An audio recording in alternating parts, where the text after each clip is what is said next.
bonjour à toutes et tous pour ce nouveau rendez-vous live FPI avec nos partenaires BC et SMA BTP. Donc le sujet du jour, la cybersécurité, le risque cyber et donc impact et solutions du risque cyber pour la promotion immobilière. Avant de vous présenter nos deux invités qui vont tout vous dire sur la question de la cybersécurité, une petite anecdote pour commencer. J'étais chez mon coiffeur, c'était un samedi matin, mon téléphone sonne, je décroche, puisque c'était mon président qui m'appelait, et il m'annonce la bonne nouvelle, nous sommes attaqués, nous faisons face à une attaque cyber, et nous avons plongé ou retourné à l'âge de pierre, puisqu'on s'est retrouvé sans rien, sans mail, sans accès à nos fichiers, sans accès aux logiciels, etc., etc. Donc les premières semaines ont été particulièrement compliquées. On a commencé avec les SMS, on est passé ensuite sur WhatsApp, petit à petit, et on a récupéré nos mails qu'au bout de quelques semaines, ça n'a pas été immédiat. Donc c'est un sujet assez compliqué à gérer. Donc voilà pour mettre dans l'ambiance. Et donc nous allons rentrer maintenant plus dans le vif du sujet. Donc je vais vous présenter nos deux interlocuteurs. Donc Madame Clotilde Zucchi, qui est directrice du département des branches spécialisées chez SMA BTP, et Monsieur Étienne Bunel, responsable de la sécurité des systèmes d'information et expert en cyberassurance chez BC. Donc SMA BTP et BC.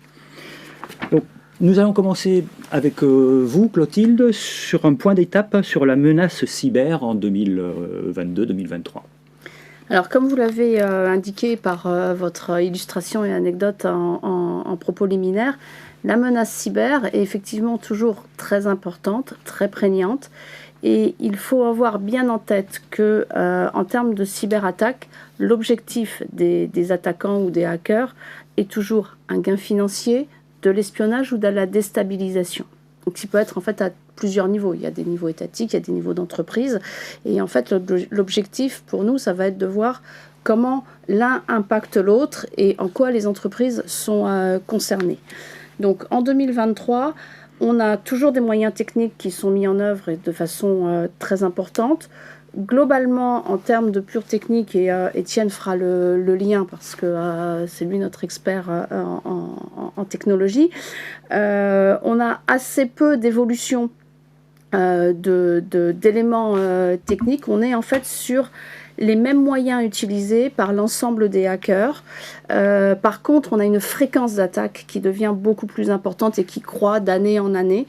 Et pourquoi elle croît? Parce que en fait, les groupes d'attaqueurs sont des groupes très organisés, quasiment comme des sociétés commerciales, ou alors étant organisés avec la mise à disposition de virus informatiques et de moyens d'attaque comme des services qui peuvent être utilisés par des sous-traitants ou des affiliés, c'est le terme qui est utilisé dans ce domaine.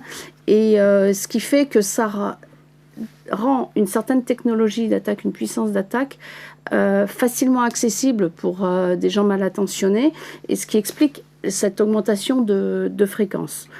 Le fait en fait finalement, on peut devenir un hacker sans être nécessairement un très grand geek, un très grand spécialiste de la cybersécurité, parce qu'on achète un service comme on peut le faire sur d'autres. Et d'ailleurs, le modèle économique et financier est très bien organisé pour que des attaques réussies qui entraîneraient des paiements de rançon et un gain pour le premier attaquant donne lieu à des dividendes, si j'ose dire, pour les créateurs de ces systèmes. Pardon, donc, je vous interromps. Oui, je vous en prie.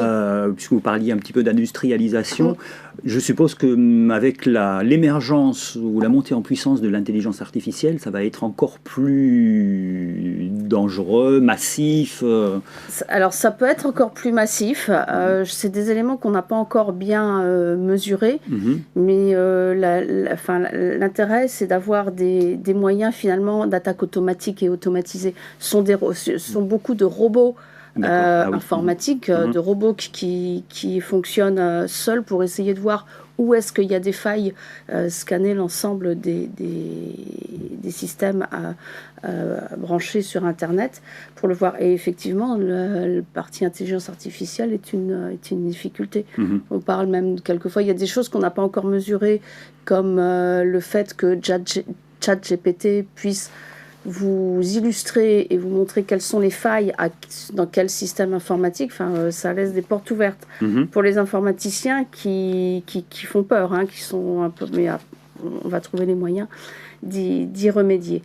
Et ça illustre ça aussi, le fait que souvent les moyens sont colossaux. Les grosses attaques informatiques, il y a des moyens colossaux, des moyens qui sont très souvent soutenus par un État, parce qu'il faut avoir la possibilité d'investir à la fois sur cette technologie et sur les hommes qui peuvent la mettre en œuvre. Ceci explique qu'il y a des éléments géostratégiques derrière l'ensemble des attaques.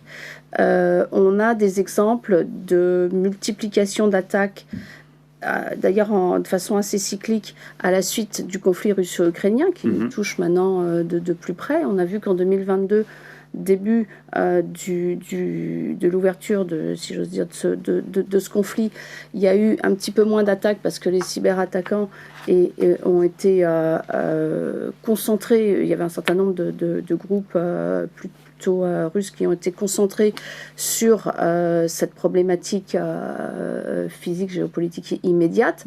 Et puis après, ils ont retrouvé des capacités à faire et ils ont étendu leur périmètre. Et sur le deuxième semestre de l'année 2022, on a vu de nouveau un nombre d'attaques croissant sur l'ensemble de ces entreprises. On a aussi des groupes, puisque je parlais de ces groupes de cyberattaquants qui sont très organisés, très structurés. Dans le monde de la cybersécurité, il y a un groupe qui s'appelait Conti, qui a été dissous, parce que la littérature commune suppose qu'il y avait quand même le soutien de certains États derrière, qui ont voulu montrer qu'ils étaient finalement plus corrects et plus blancs que ce qui pouvait apparaître, et qui ont en fait arrêté de soutenir ce groupe-là. Et donc il s'est dissous. Après, il y en a d'autres qui se reconstituent dans différents moyens. Donc on est sur une cartographie mouvante des différents groupes de hackers et de ceux qui en bénéficient derrière. Donc cet impact géostratégique a des répercussions sur l'ensemble des entreprises.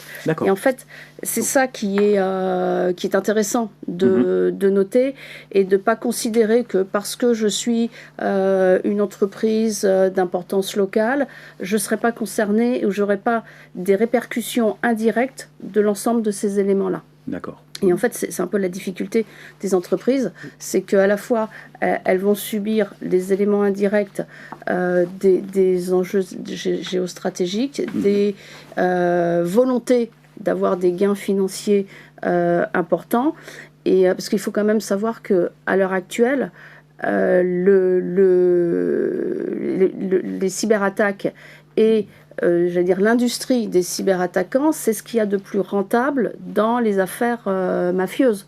Les mafieux ne gagnent plus leur argent, ou moins, sur les façons traditionnelles qu'ils avaient à faire sur de la vente d'armes, de la prostitution, de la drogue. Ça existe toujours, malheureusement. Mais maintenant, il y a des gains encore plus importants et plus faciles, moins dangereux, moins exposés, qui tiennent lieu à la cybersécurité.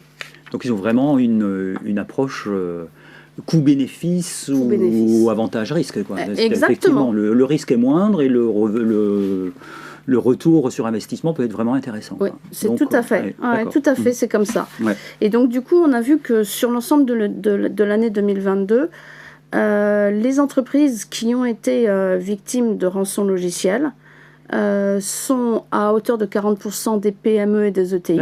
D'accord. Donc ça, et c'est un chiffre du marché français, la source est de l'ANSSI, sur le rapport qui a été publié en janvier 2023. La deuxième source de victimes, qualité de victimes, on trouve les collectivités territoriales. Alors là, on en a peut-être un peu plus conscience parce que du coup, c'est des choses qui ont été très médiatisées. Les attaques des hôpitaux en pleine période Covid et après ont été médiatisées. Et vous avez certains groupes de hackers qui se font une spécialité d'attaquer les hôpitaux. Bah oui, parce que, et pourquoi ? Parce qu'il y a une moindre protection informatique et que sur un plan mondial, c'est des activités dans lesquelles beaucoup de gens ont payé les rançons. En fait, quand il y a eu, là, je fais référence là à des risques américains où aux États-Unis, il y a eu beaucoup d'attaques sur des hôpitaux, et les hôpitaux, pour éteindre l'incendie, si j'ose dire, ont payé immédiatement la rançon, et du coup les hackers sont diffusés dans le monde entier, parce que cette menace est mondiale, et quand ils sont arrivés en France, bon là ils ont eu un peu moins de chance, parce que les hôpitaux sont quand même moins riches, on est sur, on est sur de l'hôpital public, et ça n'a pas été payé, et puis toutes les collectivités territoriales ont aussi le soutien de l'ANSSI pour réagir au moment où il y a une attaque. Et ensuite, on s'aperçoit que dans les nombres de victimes de compromission, j'allais dire, uniquement ou presque seulement 6% de ces victimes concernent des entreprises stratégiques. Et je trouve que c'est intéressant de mettre en avant ce propos parce que on pourrait penser, la première idée commune, ce serait de dire l'intérêt est d'aller d'abord attaquer des entreprises stratégiques qui ont un intérêt parce que j'ai des données de qualité à extorquer, parce que je peux faire du chantage de façon importante. Or, ces entreprises se sont beaucoup renforcées parce qu'en fait, la conscience du risque existe. Elles ont des DSI qui sont très importantes. Et notamment depuis 2020-2021, où il y a eu des vagues d'attaques très importantes, il y a eu énormément d'investissements faits à la fois en moyens humains et en moyens techniques sur ces entreprises. Donc, les attaques rentrent moins. D'où l'intérêt d'aller chercher, avec ces moyens technologiques importants, je veux dire par filet dérivant, des PME, parce qu'en fait, on essaye de rentrer sur les entreprises les plus fragiles, les plus faibles. On sait que quand une entreprise est hackée, c'est environ 150 entreprises autour d'elle, avec les moyens de sous-traitance, etc., qui subissent les conséquences de cette attaque aussi. Et donc c'est pour ça qu'il y a ce ciblage sur des entreprises qu'on peut estimer comme étant des sous-traitants d'autres. Donc il faut faire attention. Ça vous explique aussi pourquoi la législation se renforce sur la qualité technologique que l'on doit contrôler et vérifier chez ses sous-traitants. Il y a un projet de directive qui s'appelle DORA qui va porter sur ces éléments-là. Et toutes nos entreprises vont y être confrontées parce que si vous êtes sous-traitant d'un grand groupe, il va falloir montrer que vous avez une hygiène informatique très bonne et qu'elle est appliquée, que vous avez des process pour pouvoir continuer à travailler avec certaines industries. À titre d'exemple, c'est des choses qui vont être... qu'on comprend bien, qui sont très prégnants, par exemple, sur des industries comme l'aéronautique. Vous imaginez bien que les sous-traitants d'aéronautique sur des problématiques stratégiques sont extrêmement surveillés, mais ça ne concerne pas que ces secteurs extrêmement stratégiques, et ça descend dans l'ensemble, y compris sur le monde du BTP. D'accord. Vous parliez de rançon, de filets dérivants, etc. Et puis on a vu aussi que les cyber-attaquants, si je puis dire, ont un raisonnement économique. Est-ce que le montant de la rançon est calculé par rapport à un chiffre d'affaires? Est-ce qu'il y a une analyse un petit peu économique qui est faite ou Totalement. Ouais. Totalement. Oui, d'accord. Oui. Et vous m'étonnez, Didier, vous auriez volonté de changer d'activité. Alors effectivement, une fois qu'un attaquant est dans l'entreprise, il va regarder quelle est l'activité de l'entreprise, comment ça se passe. Il écoute les systèmes d'information et les échanges pour avoir accès aux comptes, pour avoir accès à l'activité de l'entreprise. Et du coup, les montants de rançon demandés sont adaptés à la capacité financière de l'entreprise. D'accord. Et là aussi, on est sur un coût bénéfice-risque. C'est aussi pour ça que ce qui peut paraître très étrange, c'est que quand on a affaire à une rançon, et on a des capacités de négociation, parce que le hacker, s'il est très bon, il va savoir où il est exactement et il va demander des rançons en adéquation avec ce qu'il estime être la capacité financière de l'entreprise. Et puis sinon, au moment des prises de contact, on peut lui dire finalement l'année a été mauvaise, j'ai fait des pertes, je peux négocier. Enfin, il y a des systèmes qui se mettent en place avec des montants de rançon qui varient. Et c'est aussi pour ça qu'on voit à la fois dans la presse, on a des exemples de rançons en dizaines de millions, concernant des très très grandes entreprises. Et quand ces sommes sont expliquées, d'autres peuvent se dire, moi je ne suis pas concerné, de toute façon mon chiffre d'affaires n'est pas en dizaines de millions, donc ça ne pourra jamais fructifier. Et comme par contre, on oublie la partie, je m'adapte à mon client entre guillemets, évidemment. Voilà. Et ensuite, il faut aussi savoir que tous les événements culturels, sociaux, politiques dans un univers géographique mondial ont des influences sur à la fois sur le nombre d'attaques et sur les vecteurs et sur les arguments qui sont utilisés par les attaquants. Ils sont au courant aussi bien que nous, voire mieux, de tout ce qui est actualité. Quand il y a des campagnes, par exemple, quand le gouvernement français ouvre les campagnes d'imposition, comme par hasard, on va avoir des tentatives de phishing qui portent sur le sujet de l'imposition. Et donc, ça peut être adapté pour des particuliers ou pour des entreprises. Là, on va rentrer dans des événements culturels importants avec la Coupe du Monde de rugby. Vous allez avoir des tentatives de phishing à propos de ces éléments-là. Pourquoi ? Parce qu'en fait, comme ça reflète l'actualité, ça vous donne envie de cliquer, ça vous donne envie de dire « Ah bah tiens, là, il y a quelque chose d'intéressant ». Les JO en France sont une source de tentatives d'escroquerie et de phishing assez importante, parce que si vous avez l'opportunité de dire « Tiens, je peux offrir cette prestation de service autour des JO, je peux construire un nouveau bâtiment, je peux avoir des tickets facilement alors qu'on sait que c'est pas facile », ça va faire baisser la garde et l'attention des personnes pour dire s'il y a une volonté de gain, je vais essayer. Et puis c'est comme ça qu'on se fait à arnaquer, à voir. Et parce que nos propres vigilances sont plus faibles parce qu'on nous a mis dans un contexte qui reflète celui qu'on connaît. Donc une petite alerte pour nos amis promoteurs, parce que j'en connais pas mal qui aiment beaucoup le rugby. Oui. Donc si vous recevez des mails, soyez d'autant plus méfiants et vigilants. Tout à fait. Et donc en fait, par cet effet en fait, d'entonnoir, on voit que tout l'environnement dans lequel on baigne a des conséquences sur les entreprises directement. Et c'est pour ça qu'il ne faut pas considérer que c'est qu'un problème de sécurité nationale. Bien loin. Ça existe aussi, mais voilà, puisque en fait le moteur principal de l'ensemble de nos hackers reste le gain financier. Et le gain financier, on va le trouver où ? On va le trouver dans les entreprises. Le vol de données et d'usurpation d'identité peut entraîner des gains financiers élevés et importants. Parce qu'en fait, l'objectif des hackers est derrière de récupérer et de créer des profils d'individus ou d'entreprises extrêmement crédibles pour pouvoir organiser des fraudes, des tentatives de fraude et récupérer comme ça de l'argent indu.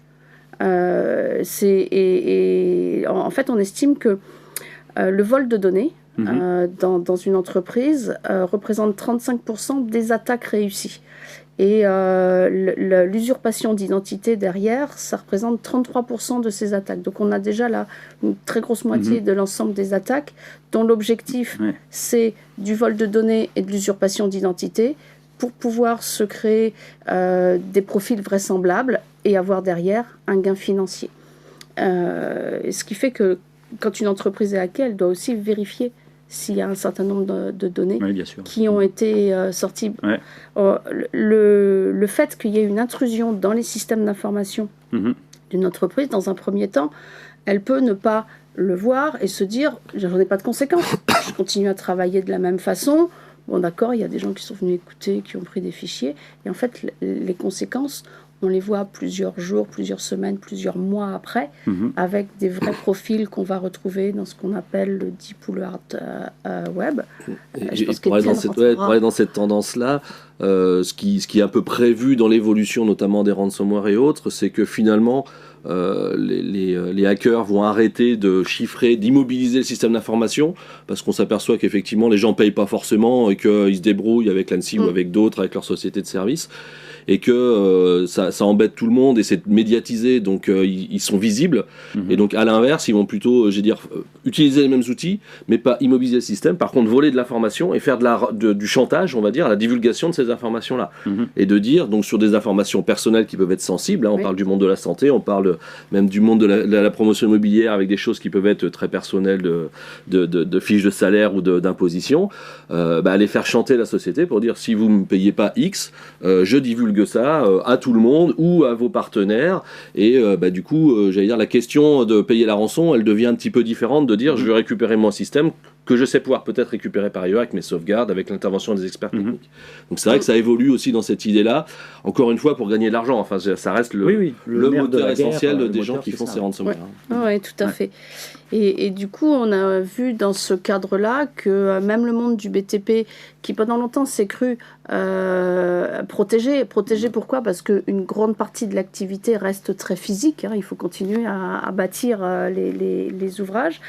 Et en fait, on a constaté au printemps de l'année 2022, entre mai et juin, qu'il y avait eu une recrudescence d'attaques, y compris sur des entreprises très petites dans le monde du BTP, parce que là aussi, l'analyse du marché a montré aux hackers qu'il y avait certaines faiblesses et que c'était des voies de passage, puisqu'en fait, c'est un monde qui reste aussi très connecté à l'ensemble du monde économique. Si vous bâtissez des nouveaux bureaux, des nouveaux entrepôts, etc., vous pouvez avoir accès à d'autres éléments. Donc, dans ce cadre-là, ils ont été beaucoup hackés. Et ça a permis de faire avoir une prise de conscience pour se dire que finalement, l'activité n'est pas que physique. Je dépends aussi en grande partie de mon informatique pour établir les fiches de paye, pour faire mes prises de commande, pour faire mes devis. Qu'est-ce que je fais ? Comment je fais pour approvisionner mon chantier si j'ai plus accès à mon système d'information ? D'aucuns l'ont expérimenté, les plus anciens parmi nous sauront reprendre un carnet à souche, mais ça n'est pas évident. Il faut pouvoir le faire. Ce que je disais, l'âge de pierre. L'âge de pierre, et l'âge de pierre revient très vite. Oui, tout à fait. Ouais. Voilà, donc il faut pouvoir compter sur les gens expérimentés dans ce cas de figure.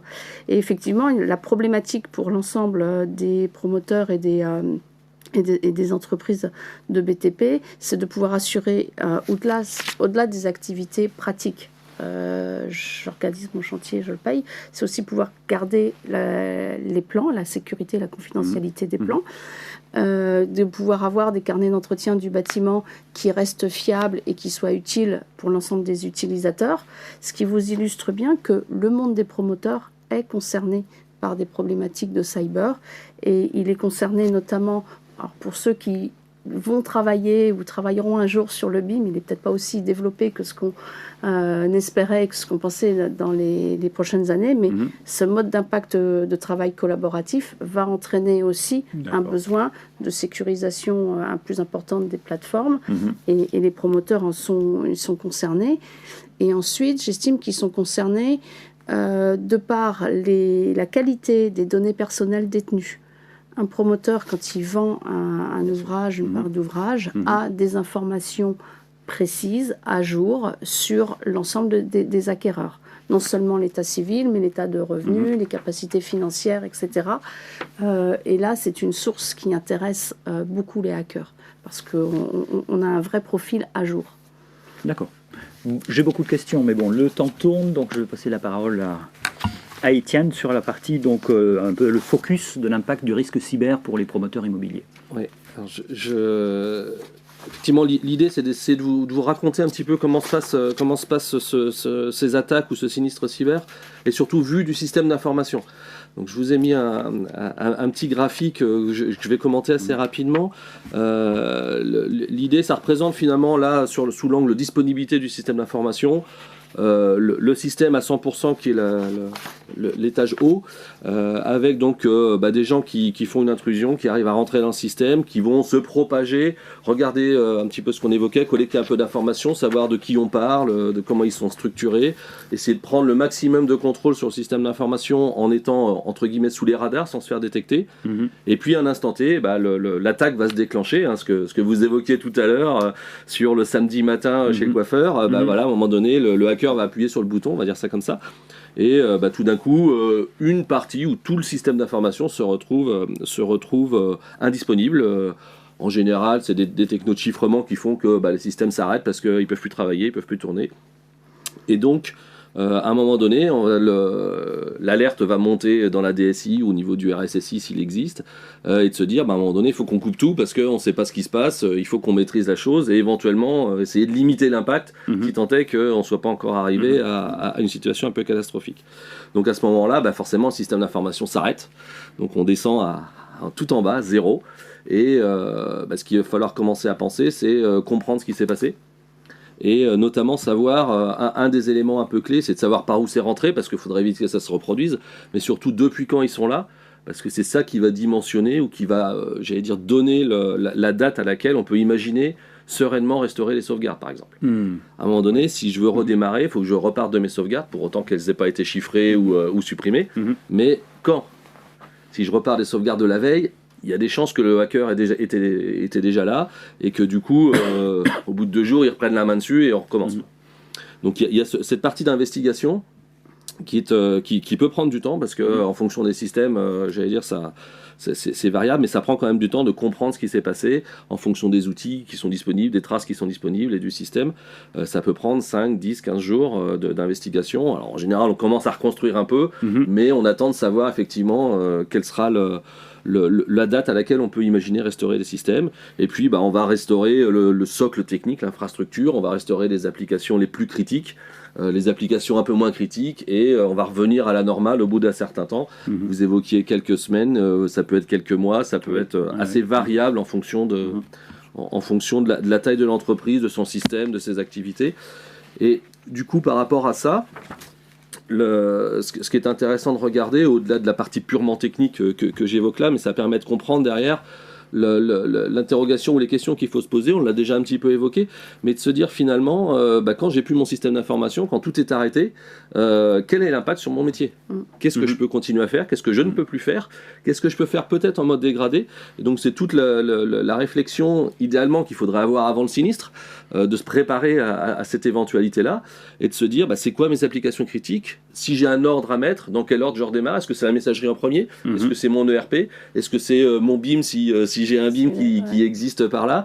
Est-ce que c'est ma prise de commande ? Est-ce que à se poser la question par rapport à l'activité et au type d'activité, parce que même dans un même secteur d'activité, les modèles économiques peuvent être différents et faire que peut-être que c'est la messagerie parce que 80% de mon business passe à travers des échanges de messagerie.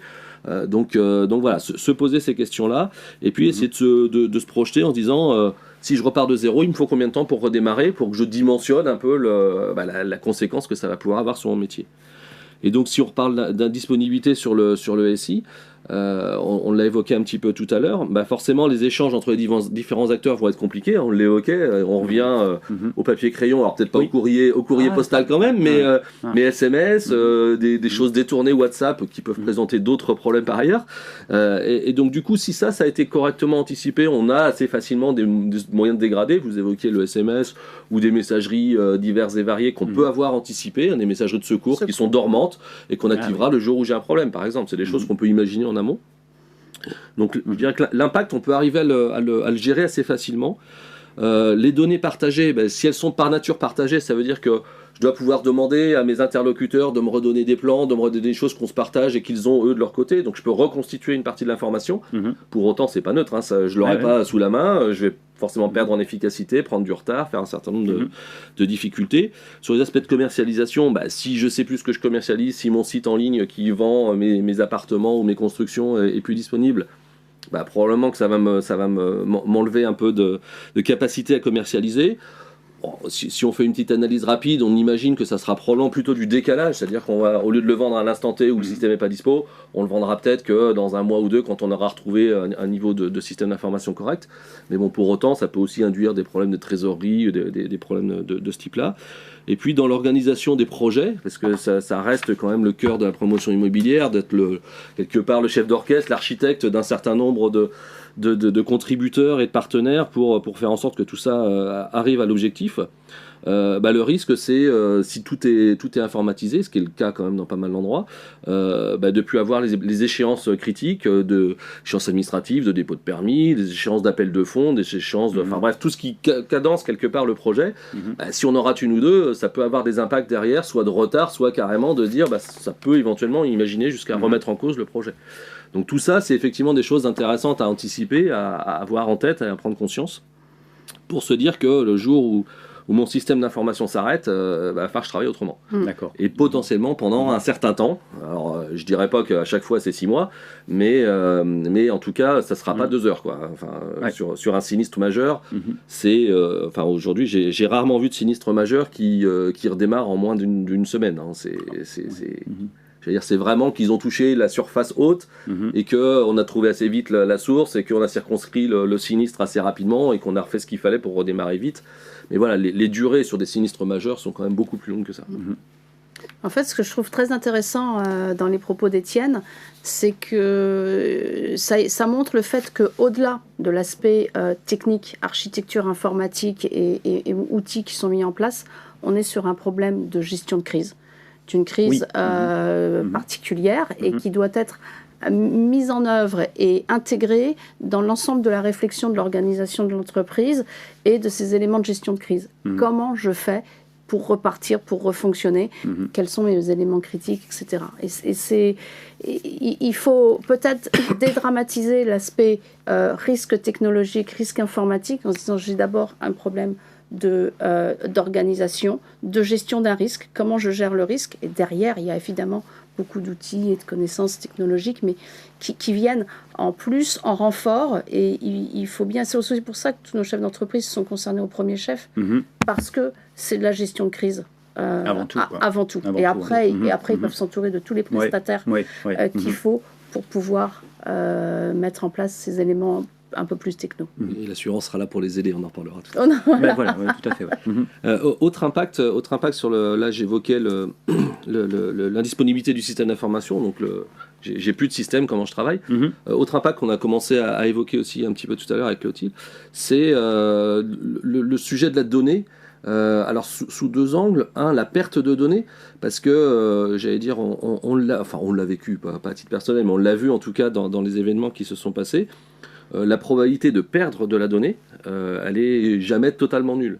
Je citerai pas, mais certains hébergeurs qui ont eu la mauvaise idée ou la mauvaise visibilité sur le fait que les sauvegardes étaient hébergées sur le même site que les serveurs et le site a brûlé, forcément à un moment donné on a perdu de la donnée. Et on ne peut pas se dire que ça arrivera jamais. Donc perdre la donnée, c'est pareil, c'est se poser la question derrière, c'est quoi l'impact opérationnel, avec éventuellement des obligations contractuelles d'avoir des plans à jour, de les garder X années pour plein de raisons d'entretien, de maintenance et autres.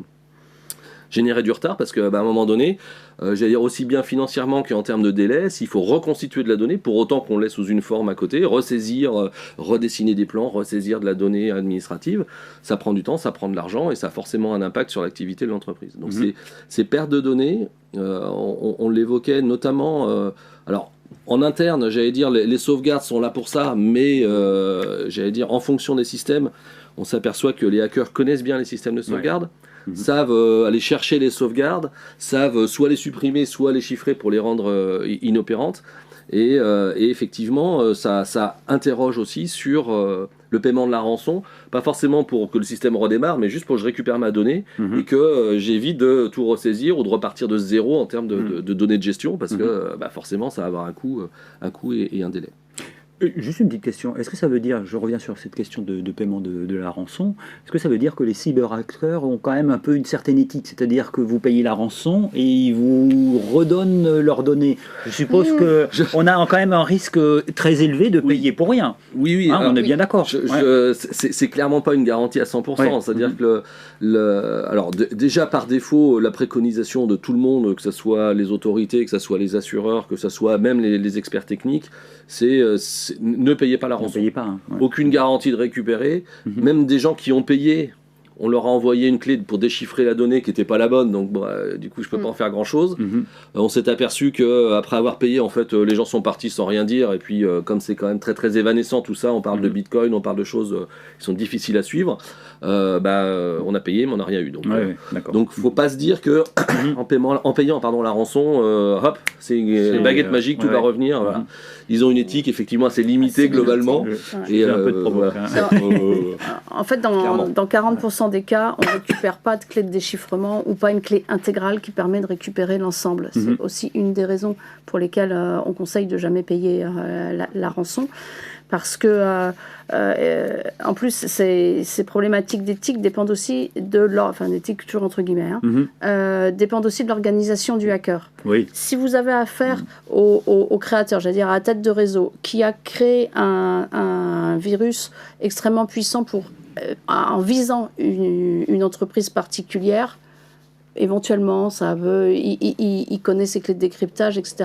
Mais quand on est sur des systèmes comme des services avec des sous-traitants de sous-traitants et avec des affiliés à des groupes de hackers, le dernier affilié, technologiquement, il est beaucoup moins bon que le créateur du virus.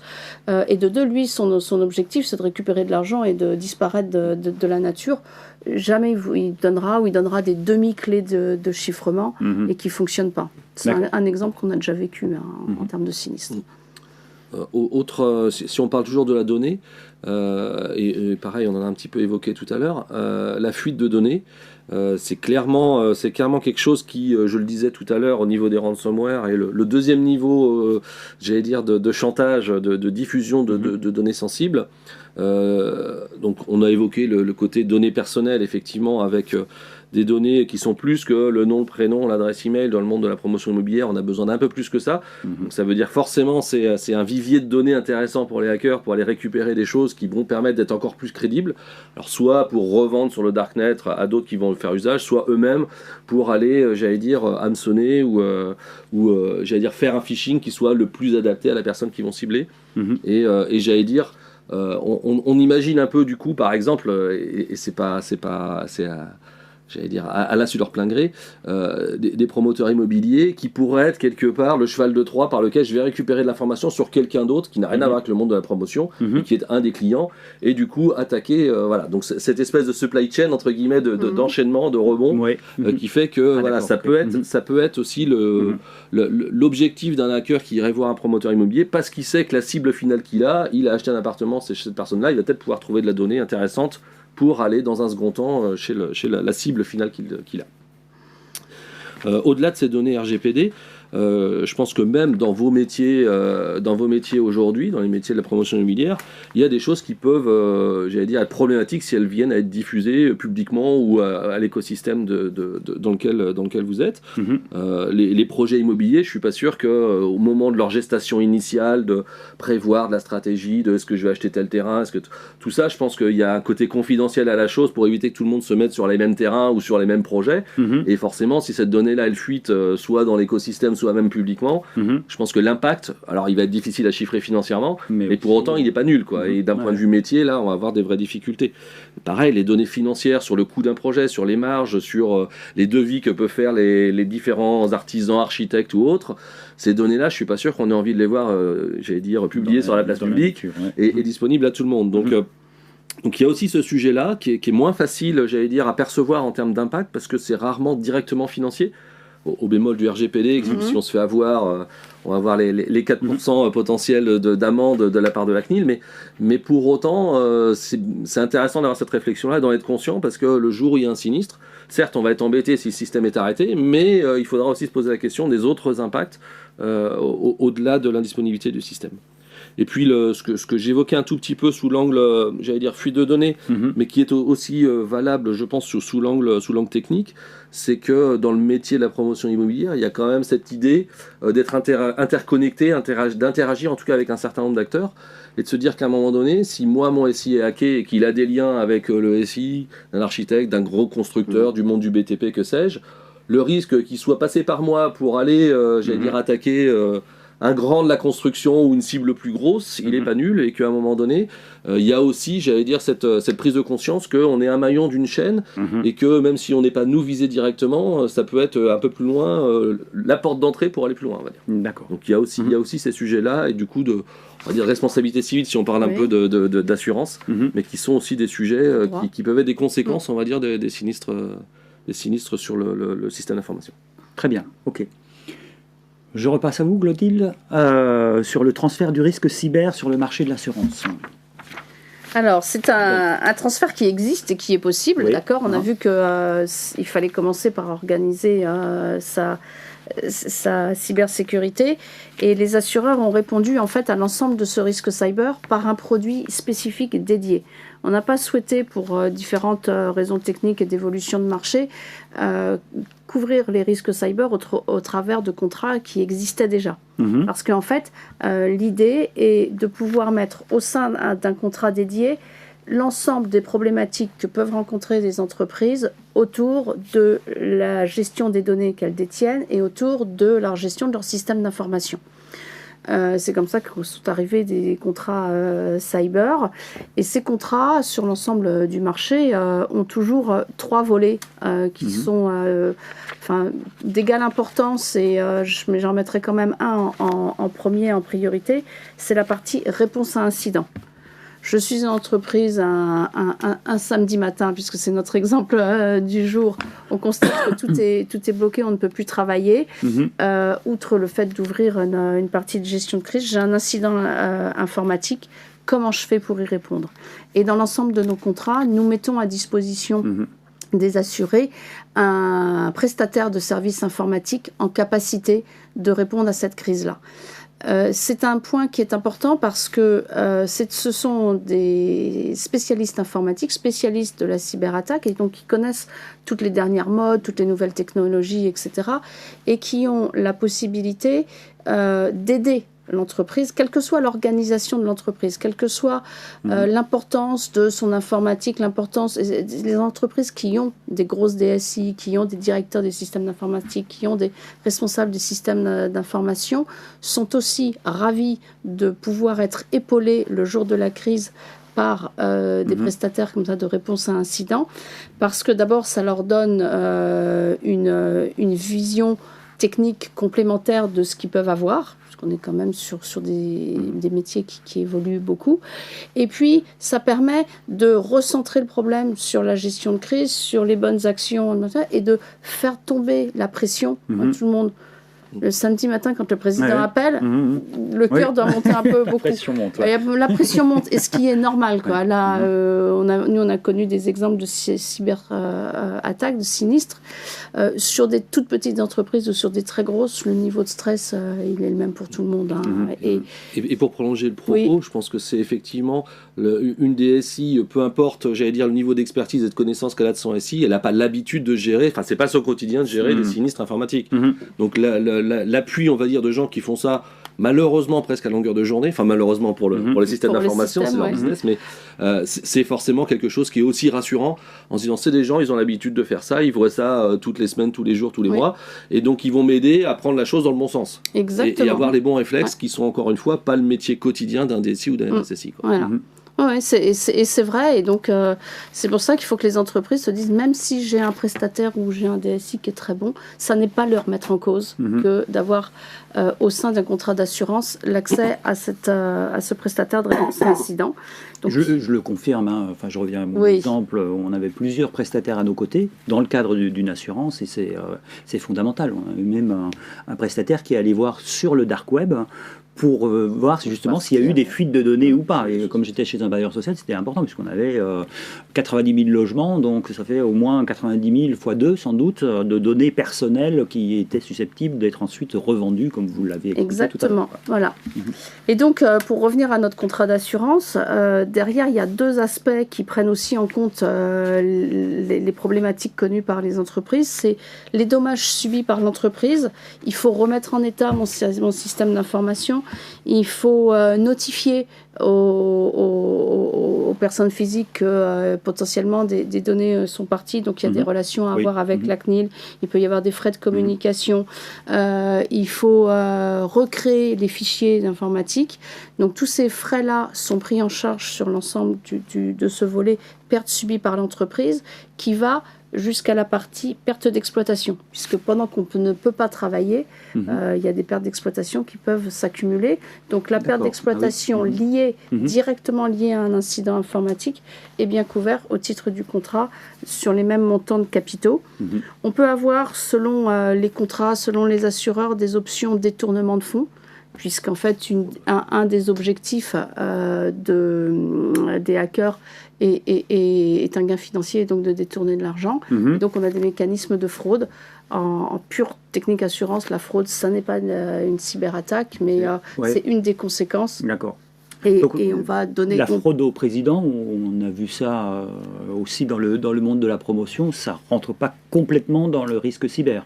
Ça ne rentre pas complètement dans le risque cyber, parce qu'en fait, la fraude au président, ça veut dire qu'on prend beaucoup d'informations publiques sur les réseaux sociaux pour monter un scénario crédible et amener une entreprise à vous remettre des fonds. Si elle est passée par le système d'information, ça peut rentrer dans ces options fraude. Et après, il faut faire quand même très attention à la façon dont l'assureur a rédigé ces éléments. Je dirais que ça rentre dans le cas d'un cyber si on détourne ou si on contourne le système d'information pour lui faire des choses qui n'étaient pas prévues. D'accord. Dans une hypothèse où la fraude, elle est liée au fait qu'on a réussi à inciter quelqu'un à faire ce que le système prévoit normalement, c'est pas un incident cyber. C'est-à-dire que le système, il a fonctionné normalement, j'ai pas de problème du point de vue système d'information. C'est juste quelqu'un qui s'est fait convaincre de faire des choses qu'il n'aurait pas dû faire. Si j'ai payé normalement avec le processus comptable, etc. Là, c'est de la pure fraude. Si on détourne, c'est-à-dire si j'arrive à mettre la main sur l'outil de communication bancaire ou qui fait les virements ou autre chose comme ça et que je fais des faux virements, là, on peut se dire qu'on est sur un sinistre cyber avec des conséquences financières. Exactement. Et enfin, le dernier volet de tous ces contrats d'assurance, c'est la partie responsabilité civile de l'entreprise qui a été évoquée précédemment par Étienne, puisque en fait, je suis un vecteur de transmission de virus, je peux être mis en cause par l'ensemble de mes partenaires, ou alors il y a eu une atteinte à l'intégrité des données de mes clients, de mes salariés, de mes partenaires que je connais, je peux être mis en cause aussi de ce fait-là. Et c'est bien pour ça qu'on comprend que les contrats ont été conçus comme une unité pour adresser l'ensemble des problèmes que l'entreprise va rencontrer à la suite d'une cyberattaque. Et effectivement, nos objectifs... En 3 minutes, si c'est possible. Ça devrait l'être. Donc effectivement, l'objectif, c'est de réduire l'impact de l'incident, en faisant appel aux bons experts, comme on l'a déjà mis. Et ces plateformes sont accessibles 24 heures sur 24, 7 jours sur 7. Entre le vendredi soir et le dimanche, il se passe beaucoup de choses. Et l'idée, c'est effectivement de prendre en charge l'ensemble des conséquences financières avec l'impact sur la productivité de l'entreprise, sur son image et les sanctions, puisqu'on a vu que la CNIL pouvait imposer des sanctions, notamment en cas d'atteinte aux données personnelles. C'est le règlement sur les données personnelles qui le met.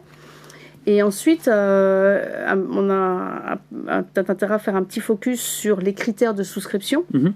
On a vu en fait que tous ces critères de souscription pour l'ensemble des assureurs sont en fait déclaratifs et cumulatifs, où on prend des informations relatives à l'assuré. Qu'est-ce qu'il fait, quelle est son activité pour pouvoir cibler les garanties en fonction de l'activité. On va avoir des demandes de descriptifs de systèmes d'information, de la criticité à laquelle Étienne a fait allusion tout à l'heure, de l'ensemble de la sécurité qui est mis en place. Donc ça, c'est l'aspect plutôt technologique qui est bien étudié pour les assureurs. Et puis après, on va regarder aussi les aspects plan de continuité d'activité, organisationnel, gestion, la gouvernance de la crise au sein d'une entreprise est quelque chose d'important, et la qualité des sauvegardes. Est-ce que j'ai des sauvegardes? Est-ce qu'elles sont déconnectées d'Internet? À quelle fréquence? L'idée, en fait, c'est de multiplier les sauvegardes, d'en avoir au moins deux sur deux supports différents et de les faire tourner dans le temps pour pouvoir, puisqu'on a vu que les hackers restaient là pendant longtemps, pour pouvoir avoir à un instant T une base de données saines pour pouvoir les reconstituer. Évidemment, on regarde les antécédents sinistres. Et puis, ce qui est important de se dire, c'est que toutes ces offres sont accessibles pour toutes les entreprises de toute taille. Vous trouvez chez maintenant presque tous les assureurs des offres qui peuvent commencer avec des capitaux garantis à hauteur de 100 000 euros, ce qui peut correspondre à une PME, jusqu'à des dizaines de millions. Et quand on a besoin pour les entreprises les plus grandes, quand on a besoin de capitaux plus élevés, les assureurs se mettent ensemble sur des mécanismes d'assurance en coassurance ou en excess, qui sont des mécanismes techniques bien connues qui permettent d'apporter la capacité nécessaire à l'ensemble des entreprises. Et vous aurez aussi systématiquement, parce qu'on a vu qu'on est sur un risque de fréquence et d'intensité, un partage des risques avec les assurés, et c'est des contrats qui comportent des franchises. D'accord. Voilà, sur ce qu'on peut dire sur l'ensemble des offres, pour ne pas rentrer dans les seules offres de courtage ou de SMA BTP. Pour finir, oui, Étienne, sur la question des points de vigilance et des réflexes à avoir. On va détailler un petit peu ce que disait Clotilde finalement sur qu'est-ce que regardent les assureurs quand ils se posent la question d'assurer un client. Clairement, c'est j'allais dire un certain nombre d'items un peu prérequis. Pour le dire autrement, si vous n'avez pas ça, ça va quand même être très très compliqué de s'assurer. Donc voilà, ça donne aussi une feuille de route pour se dire où est-ce qu'il faut que je travaille si je pense avoir besoin d'une assurance. Et voilà, je les ai mis un peu sous deux angles. Un sujet, les assureurs, si on peut éviter que ça arrive, c'est quand même mieux. Si on peut éviter que ça arrive, le sinistre, c'est quand même mieux. Donc on va parler là de protection, j'allais dire en amont. Donc on va parler de vocabulaire un peu barbare, mais des trigrammes, on adore ça. Donc les EDR, donc c'est Endpoint Detection and Response, c'est les nouveaux antivirus, pardon. Voilà, c'est la nouvelle génération. Alors ça remplace pas totalement les antivirus, ça fait plus, c'est plus efficace. Bon bref, je vais pas rentrer dans le détail, je fais pas de marketing sur ces solutions-là, mais clairement aujourd'hui, une entreprise qui a pas déployé d'EDR, ça a quand même tiqué fortement au niveau des assureurs parce que la capacité de détecter, de répondre et d'éviter l'intrusion, elle va quand même être nettement plus faible. On va parler d'authentification forcément, parce que les logins, les mots de passe, quand on est sur des solutions cloud, quand on est sur des solutions d'accès distant, on va se dire que le login mot de passe c'est peut-être pas suffisant, parce que je peux le deviner, parce que je peux essayer de faire de la brute force, en essayer plein, puis trouver le bon à un moment donné, parce que on sait que malheureusement les gens n'utilisent pas forcément des mots de passe très très longs, très solides, etc. Donc on va parler aussi de MFA, de multifacteur authentification. Donc on va dire, en plus du login du mot de passe, je vais avoir besoin d'un petit téléphone ou d'un petit device à côté qui va me donner un code, qu'il va falloir que je rentre en plus, des choses qu'on voit à titre perso au niveau bancaire. Au niveau bancaire, absolument. Donc voilà, et de se poser la question aussi sur les gens qui ont des droits, les administrateurs, on en parlait tout à l'heure. Quelqu'un qui est administrateur, on imagine qu'on a envie qu'il protège son accès un peu plus que l'utilisateur lambda, parce que si on y arrive, c'est un peu open bar sur tout le reste du système d'information. Il y a un sujet de formation et de sensibilisation des utilisateurs, ce qu'on essaie de faire un petit peu à notre niveau là maintenant, mais en tout cas qu'il faut prendre au niveau de l'entreprise, de se dire faut que les gens soient conscients de ça dans leur usage au quotidien, qu'on fasse des tests de phishing, c'est-à-dire qu'ils évitent de cliquer sur tout et n'importe quoi, qu'ils ouvrent les pièces jointes sans se poser trop de questions. Donc on évoquait tout à l'heure sur la Coupe du Monde, enfin sur la Coupe du Monde au rugby, sur les Jeux Olympiques, etc. Juste de reprendre un tout petit peu de recul pour se dire est-ce que on n'essaie pas de m'avoir et de me faire des choses que je ne devrais pas faire. Donc ces sensibilisations-là sont aussi quelque chose de très important, parce que dans tous les sinistres qu'on voit passer, j'allais dire les trois quarts à l'origine, de façon en général involontaire, mais à l'origine c'est un utilisateur qui a cliqué où il n'aurait pas dû cliquer, ou qui a ouvert une pièce jointe qu'il n'aurait pas dû ouvrir. Malheureusement ça passe encore beaucoup par là. Une gestion des mises à jour. ce qui n'est pas forcément facile au niveau des DSI, mais pour autant, des systèmes un peu anciens, des applications un peu anciennes qui ont des failles de partout, c'est du pain béni pour quelqu'un qui arrivait même à mettre le pied dans l'entreprise, qui trouve des systèmes avec plein de failles de partout, la propagation, elle est, j'allais dire, presque directe, et si on peut éviter de lui faciliter la tâche, pardon. Donc voilà, on est toujours dans ces éléments de protection. Et puis, j'allais dire, les grands classiques de la protection réseau, éviter que le réseau soit ouvert à tous les vents, que tout le monde puisse accéder à tout, d'exposer des choses qui ne devraient pas être exposées à l'extérieur. Alors, s'il y a des DSI, les choses type Citrix, RDP et autres techniques qui permettent d'accéder à distance au système d'information avec des failles, forcément, s'il n'y a pas besoin, il faut les fermer, ça c'est une certitude. S'il y a vraiment besoin, se poser la question de comment je sécurise correctement ces points d'accès-là, parce qu'ils sont accessibles à tout le monde, y compris aux hackers, et c'est vraiment des points d'entrée qu'il faut regarder avec beaucoup de vigilance. Et puis on en a parlé, du coup malheureusement tous ces dispositifs-là sont pas une solution absolue de protection, et donc à un moment donné il se peut qu'on soit en crise, et donc comment on réagit, donc le deuxième catégorie, comment on réagit quand ça arrive. Clotilde l'a évoqué, on essaiera de compter sur les sauvegardes pour autant qu'elles soient effectivement correctes, fréquentes, hors réseau, parce que sinon le hacker pourrait y avoir accès et mettre le bazar. On les ait testés, parce que c'est bien de faire les sauvegardes, mais si on n'arrive pas à restaurer la donnée qui est dedans, elles ne vont pas servir à grand chose.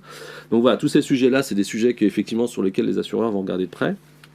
Clotilde l'a évoqué, la partie PCA, plan de continuité, comment je travaille en mode dégradé, comment je reviens, quelles priorités, est-ce que j'ai bien mis les bonnes priorités au bon endroit, et que c'est pas juste un problème technique, on l'a évoqué tout à l'heure, c'est un problème aussi de business, et problème organisationnel. De le redémarrer dans le bon sens, et la capacité de réaction.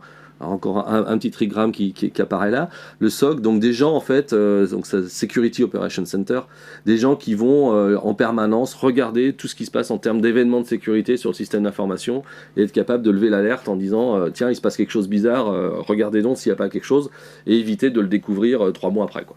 Donc on a cette chose là, et puis donc pouvoir réagir rapidement, et puis la gestion d'incidents, la gestion de crise qu'on évoquait là, tout le process d'escalade, est-ce que c'est à peu près calé, réglé, est-ce qu'on sait réagir correctement et pas tout d'un coup devenir, j'allais dire, se retrouver dans une situation où plus personne ne sait quoi faire et où le sinistre ne va faire qu'augmenter. Donc c'est l'intérêt et de l'assuré et de l'assureur de faire en sorte que le sinistre soit contenu au maximum. Donc c'est clairement ça qui est l'objectif à la fois dans les précaux que peut faire l'assureur et dans ce que lui va regarder pour se dire oui, j'ai envie de souscrire, ou là je sens que s'il se passe quelque chose chez eux, ça va être très très compliqué.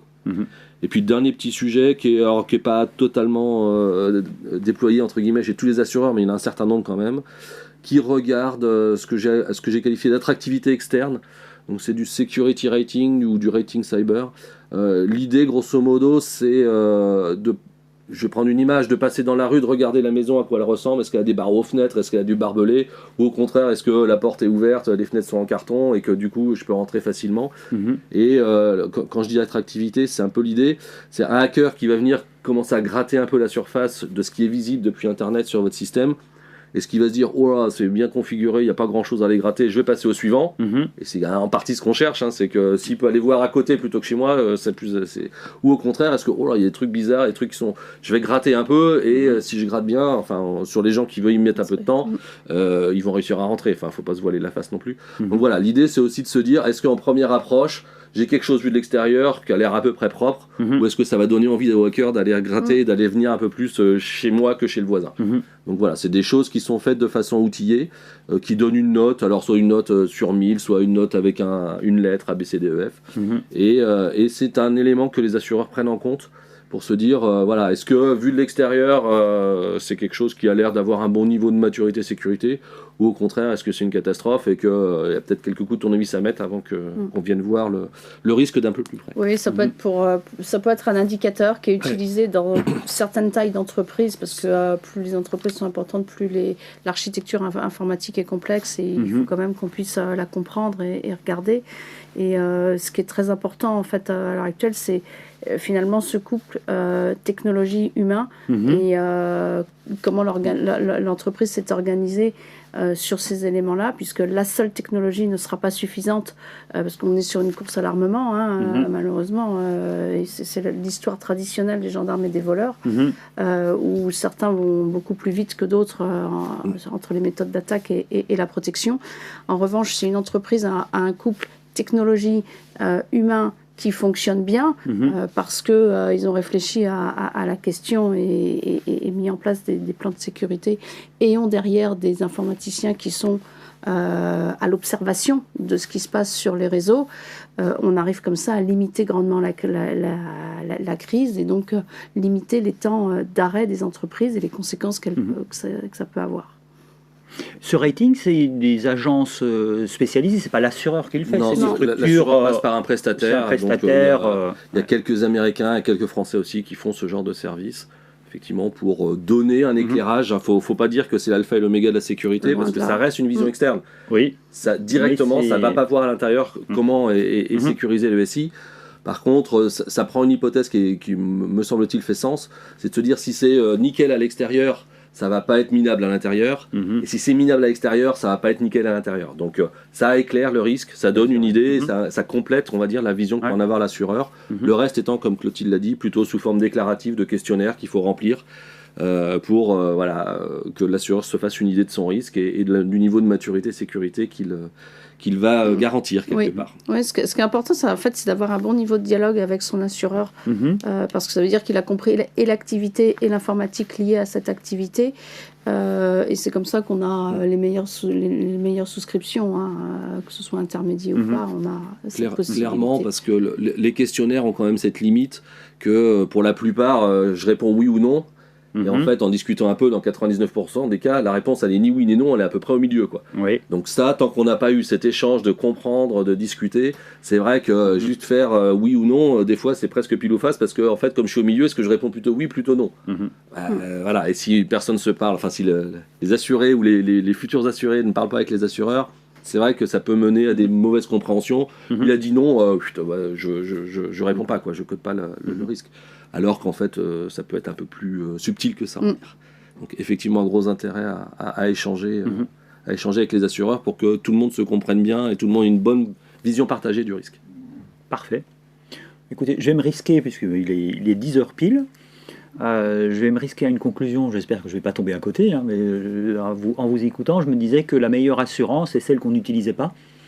Je veux dire par là qu'il y a vraiment un gros travail de pédagogie, d'accompagnement qui est en amont, qui permet justement de sécuriser au maximum. J'espère que j'ai pas... Enfin, c'est peut-être mal exprimé, mais... Non, je trouve que c'est une bonne idée en termes de gestion de risque. Et le parallèle, c'est que le meilleur assureur est celui qui répond au moment du sinistre. Aussi, bien sûr, oui. Parce que pour autant, malheureusement, il y en aura, ça va arriver, bien sûr, quand ça va arriver. Voilà. Donc, bien sûr. Ouais. Mais c'est cette éducation au risque qu'on a à cœur de développer vis-à-vis des entreprises. Qui existe sur les autres risques, mais qui est encore un peu balbutiante sur la partie cyber. Et voilà, c'est l'intérêt aussi d'avoir ce type d'échange et de passer ces messages-là aux différentes populations. Bah écoutez, on a eu des questions, mais on a répondu au fil de l'eau aux questions qui ont été posées. Donc, Clotilde et Étienne, merci infiniment pour votre présentation à la fois passionnante et passionnée. C'était vraiment très intéressant. J'espère que vous avez tous maintenant monté en gamme sur ce sujet. En tout cas, c'était notre ambition. Donc, je vous donne rendez-vous pour un autre prochain FPI live qui va arriver dans quelques mois. Et encore une fois, Clotilde et Étienne, merci beaucoup. Et à bientôt. Merci à vous. Merci. À bientôt. Au revoir. Au revoir.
Merci.